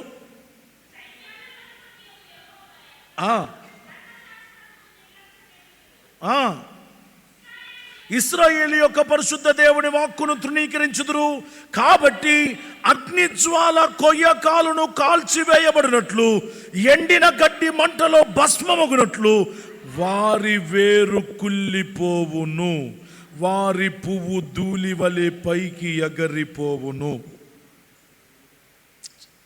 దేవుని వాక్యాన్ని నిర్లక్ష్యపరిచేవారు డేంజర్ జోన్లో ఉన్నారు. డేంజర్ అంటే ప్రమాదం, అపాయకరమైన స్థితిలో ఉన్నారు, అపాయకరమైన స్థితిలో ఉన్నారు. దేవుని వాక్యాన్ని నిర్లక్ష్యపరిచి, దేవుని వాక్యాన్ని కాలదన్ని, దేవుని వాక్యాన్ని పక్కన పెట్టి, దేవుని వాక్యాన్ని నాది కాదులే, నేను రేపెంటాలే, ఎల్లుండెంటాలే అనే వాక్యాన్ని నిర్లక్ష్య పెట్టే వారు కాలిపోతారు, వారి వేరు కుళ్ళిపోతుంది, వారి పువ్వు ఎగిరిపోతుంది. మన జీవితాలు పువ్వుతో పోల్చబడ్డాయి గనక నువ్వు కాలిపోకముందే, ఆరని అగ్నిలో నాశనం కాకమునిపే, ఆరని అగ్నిలో నువ్వు పడవేయబడక మునిపే, నీ దీపం మారిపోకమునిపే, నీ జీవితం పరిమళింపటం ముగింపబడక మునిపే నిన్ను నువ్వు వాక్యానుసారమైన జీవితానికి మలుచుకుంటావా? వాక్యాన్ని నిర్లక్ష్యంగా వినమాకండి. మోకాళ్ళ మీద వినాలి, ఆశతో వినాలి, కన్నీళ్లతో వినాలి, ఆక్రందతో వినాలి, అభిషేకముతో వినాలి, అత్యాసక్తితో వినాలి, మైమర్చిపోయి వినాలి, తన్మయులమై వినాలి వాక్యాన్ని. 3 రోజులు కూర్చున్నారమ్మా ఏడా కొండ మీద యేసయ్య దగ్గర. ఎన్ని రోజులు? రాత్రి మొదలు యేసయ్య వాక్యం చెప్తా ఉంటే ఒకడికి చీకటి పడలేదు, ఒకడికి ఆకలి కావట్లేదు, ఒకడికి ఎండ లేదు, వాన లేదు, వడ లేదు, చలి లేదు, ఏమీ లేదు, పిల్ల లేదు, జల్ల లేదు, భార్య లేదు, భర్త లేదు. తన్మయులై వాక్యం దాని పని అట్ట, దాని పనితీరు అట్ట ఉంటుంది. ఆమె వచ్చిందంటే ఆమె పని వేరే అంటారు చూసావా. వాక్యం నీళ్ళు పని చేస్తే ఆ పనితీరు వేరే, మామూలుగా ఉండదు. స్తోత్రం చెప్పండి. హల్లెలూయా, హల్లెలూయా. దేవుని వాక్యమే, దేవుని వాక్యం పని చేయకపోతే నీ వేరు కూలిపోతుంది. మందు పని చేయకపోతే, స్తోత్రం, అలాగనే దేవుని వాక్యం నీలో పని చేయకపోతే నీ వేరు కుళ్ళిపోతుంది. మీ వేరు కుళ్ళిపోకుండా చూసుకోండి. వేరేమవ్వాలో ప్రభు బైబిల్లో చెప్పాడన్నమాట. నీ వేరు ఇంకా లోపలికి వెళ్ళాలి. స్తోత్రం. లెగ్గకూడదు, కూర్చోండి. ఏమి ఆడ కూట పెడుతున్నావు? కూర్చో. హల్లెలూయా, హల్లెలూయా. వేరు లోపలికి తన్నాలి, అప్పుడు నువ్వు పైకి ఎదుగుతావమ్మా. వాక్యంలో నీ వేరు తన్నకపోతే, వాక్యపు లోతుల్లోనికి నువ్వు రాకపోతే నువ్వు ఎదుగుతావు? ఇంకా చెట్టు నీళ్లు గ్రహించకపోతే ఆమెది, దానికి కూడా ఆలోచన చేయాలా? మిమ్మల్ని చూస్తా ఉంటే చెట్టు అంటే ఆకులు ఎట్లా అని చాలా ఆలోచన డీప్గా ఆలోచన చేస్తున్నట్టుంది. వాక్యాన్ని ఎంత డీప్గా, వాక్యాన్ని అట్టు ఆలోచన చేయండి, చెట్లు శ్యామల గురించి కాదు. హల్లెలూయా. వాక్యాన్ని నిర్లక్ష్యపరిస్తే నీ వేరు కుళ్ళిపోవటం ఖాయమన్నాడుగా. నీ పువ్వు ఎగిరిపోతుంది. పువ్వు అంటే నీ జీవితం అమ్మా, నీ జీవితమే.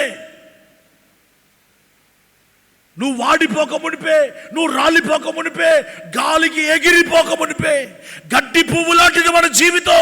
ఇది నాశనం కాక మునిపే నిర్లక్ష్యాన్ని విడిచిపెట్టి వాక్యాన్ని వినండి.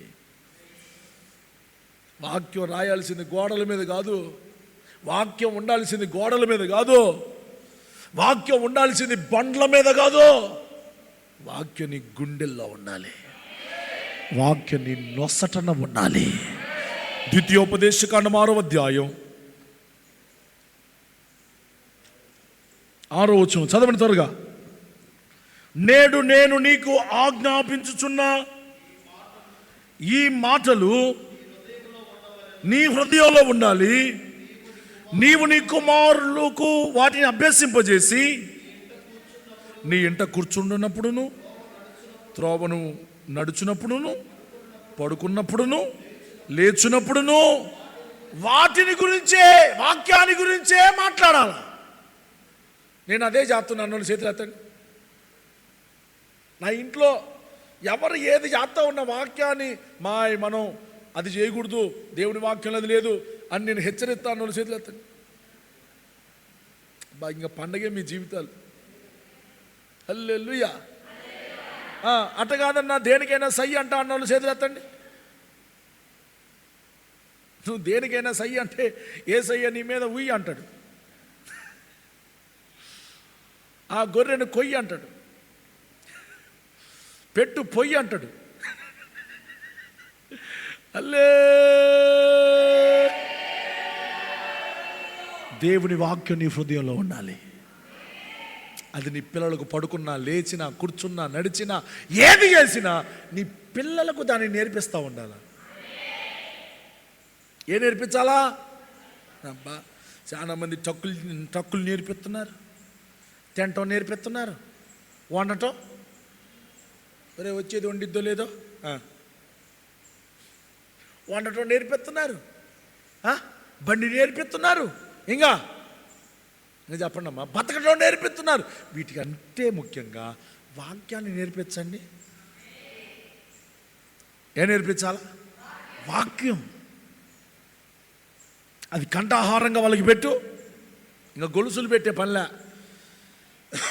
దేవుని వాక్యం ధరించకపోతేనే నీ బిడ్డ ఏమడిగింది? నక్లీస్. నీ కొడుకు ఏమడుగుతాడు? చెయ్యి. దేవుని వాక్యం అమ్మా మెడకి ఉండాల. చర్లపల్లి జైల్లో దొంగల మెడకి ఒక బోర్డు రాయబడి ఉంటుంది. అట్టా ప్రతి ఒక్కరిని మెడకి ఏముండాలి అని అంటే బంగారం కాదమ్మా, తెక్కల మొహమా అనండి, పక్కన వాళ్ళండి, తెక్కల మొహమా. నీ బిడ్డ మెడకి, నీ కొడుకు మెడకి, నీ మెడకి, మీ ఆయన మెడకి, నీ మెడకి బంగారంగా అది ఉండాల్సింది వాక్యం అని ఇటన్ రాదు, అది ఉండాలి. అమ్మా కాళ్ళకే ఉండాలి, చేతికే ఉండాలి, తలకే ఉండాలి, రక్షణయను శిరస్త్రాణం ఉండాలి. అది ఉండాలా? అవి లేనోలే వడ్డానాలు, ఇంకా ఇంకేందమ్మా నక్లీసులు, ఇంకా శివులేలాలు శివులేలాలు వాక్యాలు అందరూ పెట్టుకొని ఉంటారు. చూడండి మీరే, మీ పక్కన వాళ్ళు చూడండి ఒకసారి. వాక్యం ఉందో లేదు చూడు, పక్కన వాళ్ళు చూడమని నా మొహం చూస్తా తేరి నా చెవులకే ఉన్నాయి బోడి మొహం కాకపోతే. అది చూడా పక్కన వాళ్ళే ఉందా. వాక్యం లేని మెడ చూడు, వాక్యం లేని చెవులు చూడు. నేను ఒక్కటి ఎక్కువ ఏం పెట్టుకోడు. ఆ ఒక్కదాన్ని కూడా వాక్యం పెట్టు. నీ పక్కన వాళ్ళు చెప్పు, ఆ ఒక్కదాన్ని కూడా వాక్యం పెట్టు. ఆ రెండు ఇంకా ఈ తప్ప ఇంకేం లేవు. వేరే వాళ్ళు బ్యాంకుల్లో వాటికి కూడా వాక్యం పెట్టు. హల్లెలూయా. బంగారం మీద సావదుగా, అందుకని అల్లుడిగా కూడా రాట్లా. ఎట్లాంటి వాక్యాలు చెబితే అట్ట నువ్వు పెట్టుకోకపోతే పెట్టుకోమాక, మాకు చెప్పమాక అట్లాంటివి. ఏం చెబుతాం? ఇది ఒప్పుకోవాలిగా, అదేగా నా గొడవ. ఇది ఒప్పుకోవాలిగా. బంగారం పెట్టుకోమని ఒక్క వాక్యం చూపిండి నాకు. బంగారం పెట్టుకోవద్దని 100 వాక్యాలు చూపిస్తా. హలో అన్న, మనం పెట్టుకున్నావుగా ఆంకాలంలాగా. ఎవరే కానీ దేవుని వాక్యానికి భిన్నంగా చేయొద్దు. సమర్పణ లేని వారు సమర్పించుకోండి. ప్రతిష్టల్లోనికి రాని వాళ్ళు ప్రతిష్ఠించుకోండి. మీరు అన్యజనులకు జ్యోతులుగా ఉండాలి, లోకానికి జ్యోతులుగా ఉండాలి. పెట్టుకున్నందువలన వచ్చేది లేదు, ఏమి లేదు, ఏమి లేదు. తుప్పు తప్ప. ఏదది? తుప్పు. నీ బంగారం రేపు నీ మీద సాక్ష్యం చెప్పింది, తుప్పు పట్టిపోతావంట.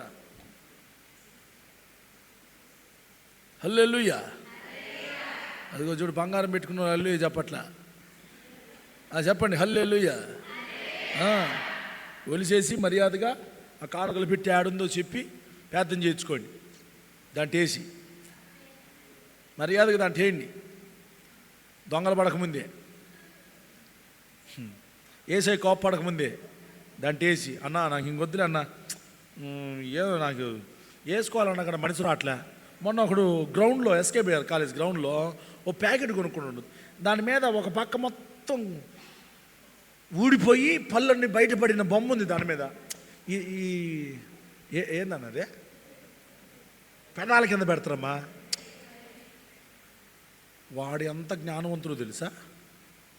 వాడు ఆ ప్యాకెట్ని చించి ఒక డబ్బాలో పోసుకున్నాడు. నేను అప్పుడే చూసన్నా, ఏన్నా ఏం డబ్బాలో అది సోత్తే తినబుద్ధి కాదు సార్ అంటుండు. ఏందంట? అది సోత్తే తినబుద్ధి కాదండి, ఆ బొమ్మని చూస్తే తినబుద్ధి కాదు, అందుకని డబ్బాలో పోసుకుంటుండు. స్తోత్రం, స్తోత్రం.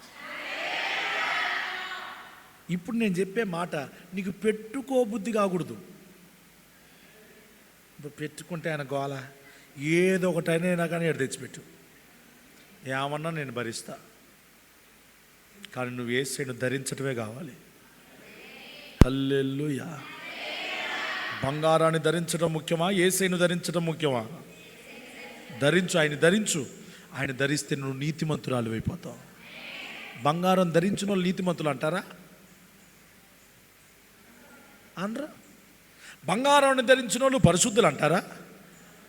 బంగారం ధరించిన వాళ్ళు గొప్పోళ్ళు అంటారా? మంచి బంగారం కొంటాం చేత కాకపోయినా 10 రూపాయల బంగారం కొనైనా పెట్టుకుంటారు. అది పెద్ద ఏమి విశేషం ఏమి లేదు అమ్మా.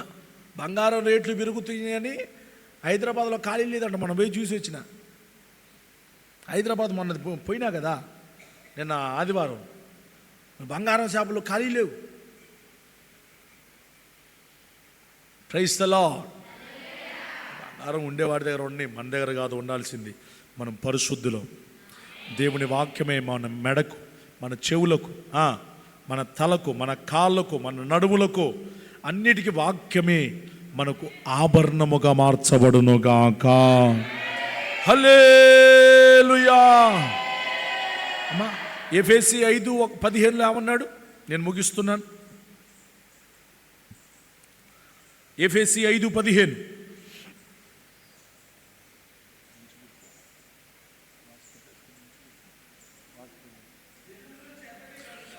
దినములు చెడ్డవి గనుక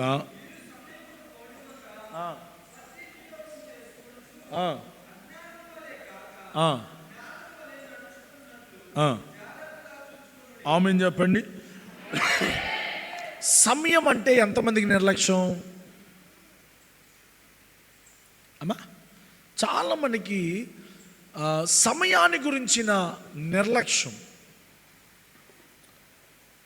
అన్యులు చూడండి, వాళ్ళు ఏదైనా పని మొదలు పెట్టాలి అని అంటే సమయం, గడియలు, నిమిషాలు, సెకండ్లతో సహా. మనం ప్రతిరోజు మంచిదనుడు, ప్రతి నిమిషం ఎప్పుడు పిలిచినా పలుకుతున్నాను, ఎప్పుడు పడితే అప్పుడు పోతా. ఎట్టా? స్తోత్రం. సమయాన్ని గురించిన నిర్లక్ష్యం దేవుని పిల్లలకు ఉండకూడదు. ఇది ఇప్పటి నుంచి కాదు, ఎప్పటి నుంచో అయ్యగారు చెప్పి చెప్పి చెప్పి చెప్పి ఆయన కాలం చేశాడు. ఇప్పుడు నేను తయారయ్యా మీ ప్యానాలకి అంతే అనుకుంటారు కదా మీరు. ఆయన చెప్పి చెప్పి నెత్తి నోరు కొట్టుకొని ఆయన అయ్య దగ్గరికి పోయిండు. ఇప్పుడు నువ్వు వచ్చినావు అయ్యా. దేవుడు మమ్మల్ని పెట్టిందే చెప్పడానికి. సమయాన్ని వృధా చేయొద్దు. సమయాన్ని నిర్లక్ష్యం, కొంచెం గట్టిగా సమయాన్ని నిర్లక్ష్యం చేయొద్దు. 23 చదువు సామెతలు.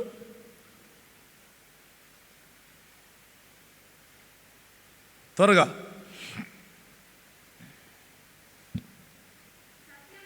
సత్యమును అమ్మివేయక దాన్ని కొని ఉంచుకొనుము.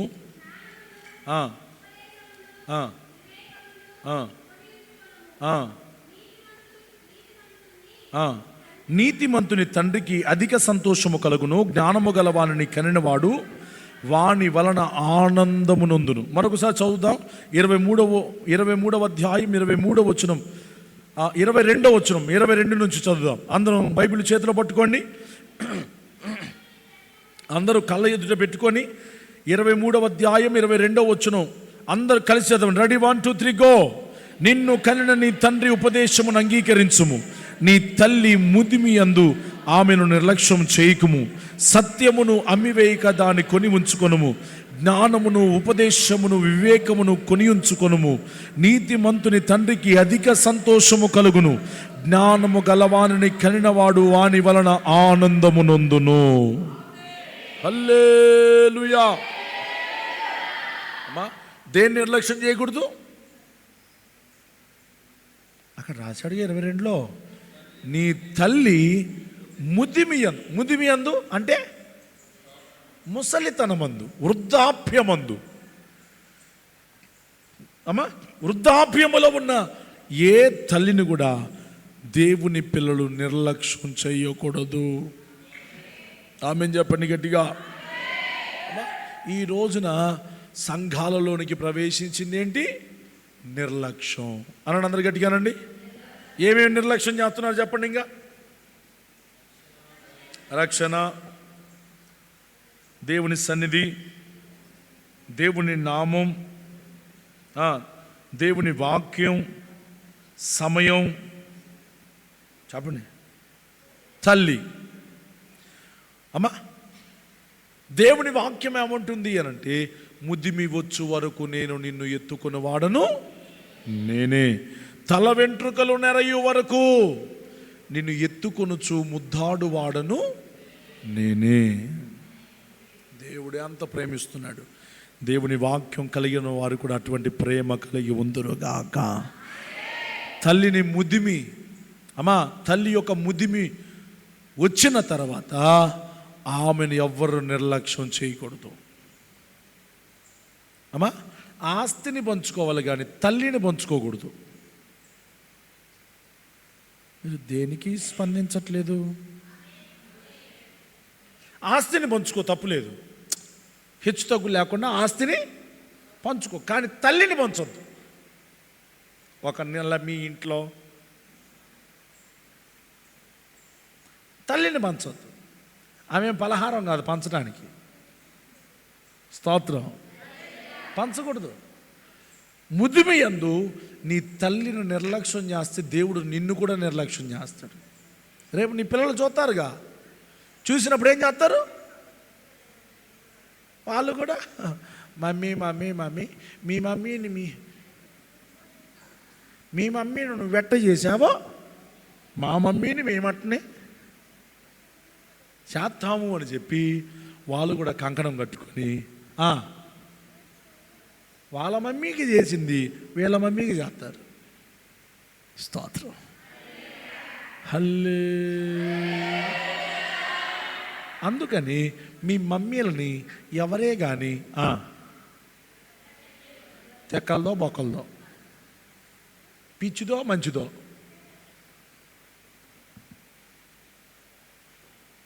మమ్మీల గురించి చెప్తే నేను మమ్మీని గురించి స్కూల్లో నేర్పిస్తున్నారంట వీళ్ళకి. ఏమని? అమ్మ అంటే అమ్మ అనమన్నాడు. అమ్మ నన్ను మొన్న చెప్పు, నిలబడు. అమ్మ చెప్పు, అమ్మకు నిర్వచనం.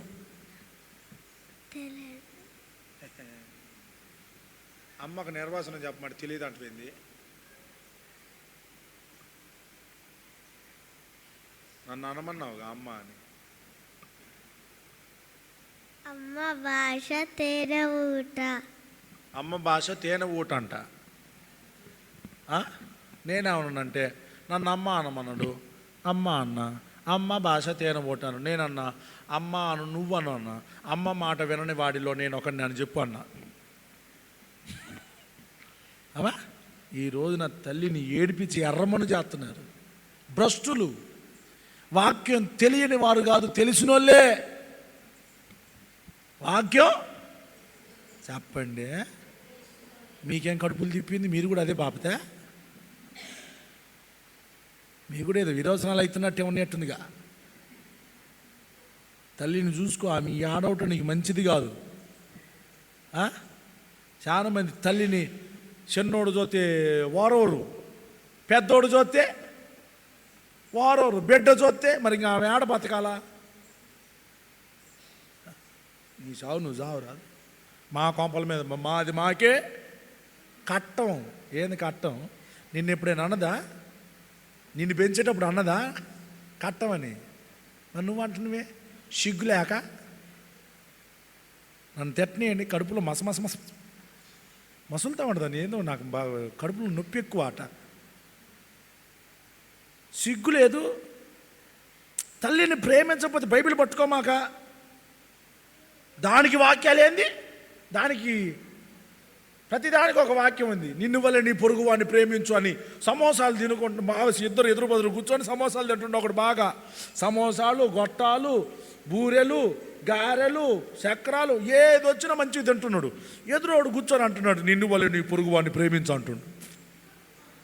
వీడు తినుకుంటే ఏమన్నా వీడికి ఏమైనా తక్కువ? వీడేమన్నా వాక్యం తెలియదా? వీడంటాడు నీ పొరుగు వాడిది ఏదైనాను ఆశించవద్దు.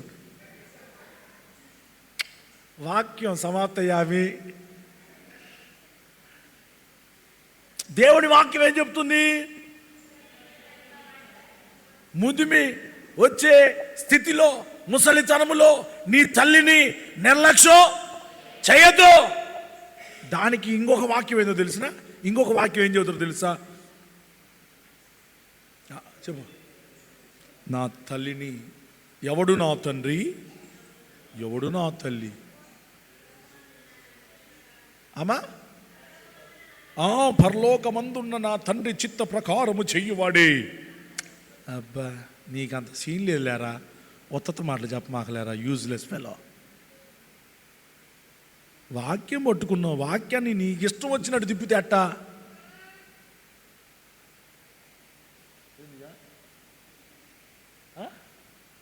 వాక్యాన్ని ఇష్టం వచ్చినట్టు తిప్పకూడదు. వాక్యాన్ని వాక్యంలాగానే ఉంచాలా, మన బతుకు మార్చుకోవాలా. తల్లి నీకు అనుకూలంగా లేదని తల్లిని తండ్రిని ఎవడు నా తండ్రి ఎవడు నా తల్లి వద్దురా ఉద్యోగ కోటాలు. ఆ ప్రసంగాలు చేయకూడదు.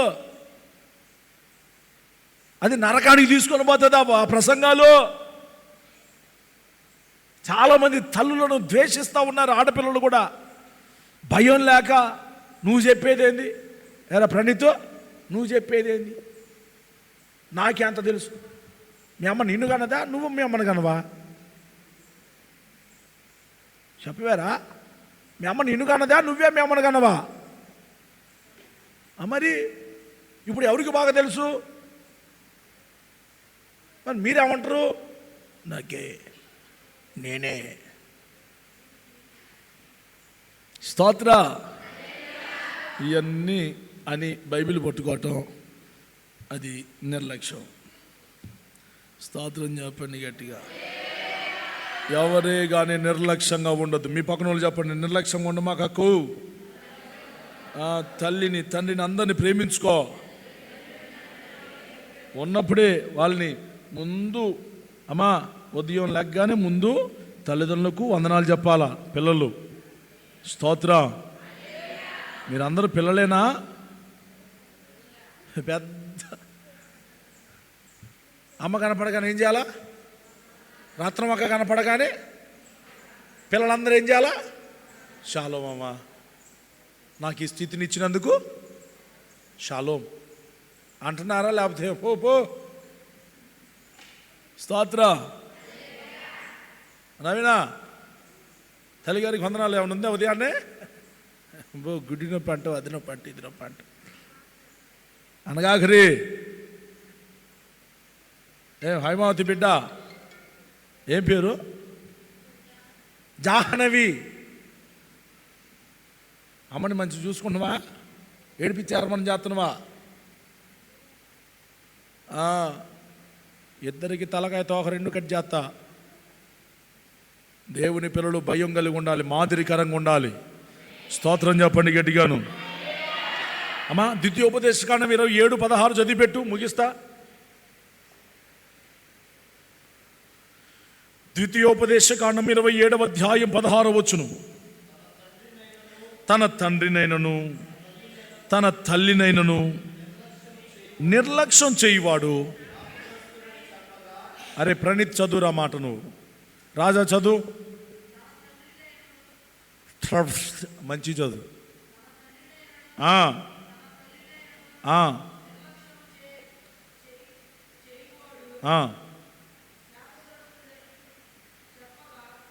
చాలేంగా అను చదువురా ప్రణీత్, వాడికి ఇంకా దొరకనే లేదు. ద్వితీయోపదేశకాండం 27:16.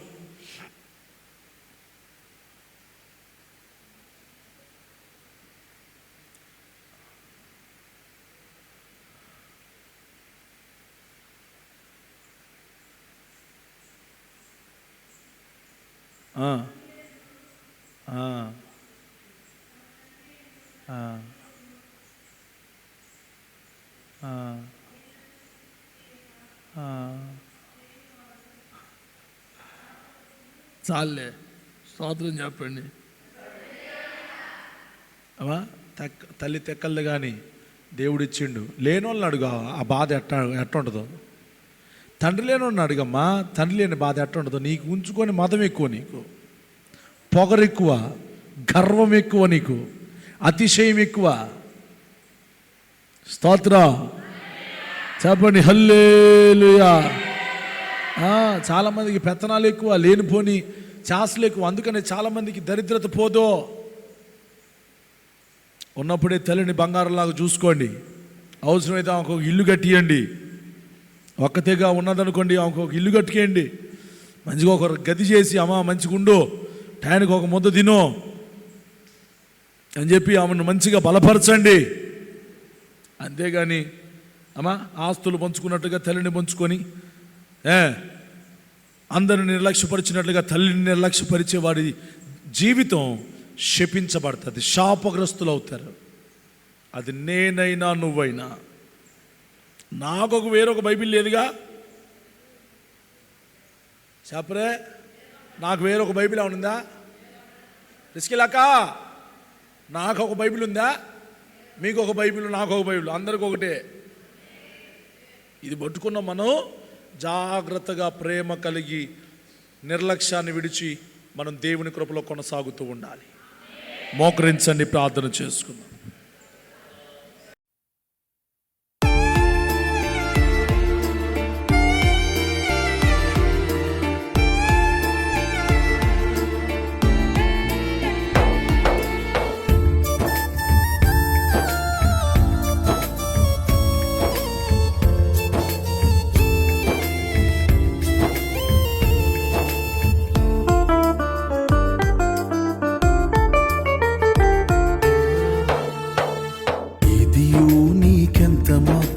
హాని చేయదు, సర్వశక్తుడు నీకు తోడుగా ఉన్నాడు.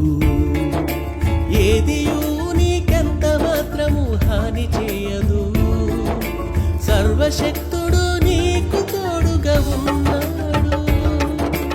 ఆయనే మన బలము, ఆయనే ఆధారము, ఆయనే ప్రాకారము, ఆయనే మన అతిశయము. ఇదియు నీకెంత మాత్రము